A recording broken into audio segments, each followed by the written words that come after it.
తిరుమల సిఫార్సు లెటర్ల గురించి ఏవో ఆరోపణలు వస్తూ ఉన్నాయి. చిట్టుబాబు అనేటటువంటి గుంటూరుకు సంబంధించిన ఒక టీడీపీ నాయకుడు మరి వారికి సంబంధించిన వారి దగ్గర నేను ఏదో డబ్బులు తీసుకున్నానని చెప్పి మాట్లాడుతూ ఉన్నారు. మల్లికార్జున్ అనేటటువంటి పిఆర్ఓ ఎవరో ఉన్నారు, ఆయన కి ఇచ్చామని కూడా చెప్తా ఉన్నారు. ఇంతవరకు నాకు మల్లికార్జున్ అనేటటువంటి పిఆర్ఓ ఎవరూ లేరు. అసలు మల్లికార్జున్ అనేటటువంటి వ్యక్తి ఎవరో కూడా నాకు తెలియదు.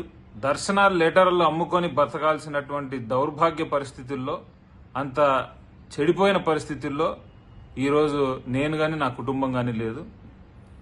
ఎప్పటి నుంచో ఒక బ్యూరోక్రటిక్ బ్యాక్గ్రౌండ్ నుంచి వచ్చినటువంటి వ్యక్తిని నేను. మా ఫాదర్ ఒక ఐఏఎస్ ఆఫీసరు, నేను అంతకంటే ఎక్కువ వాల్యూస్తో బతికినటువంటి వాడిని.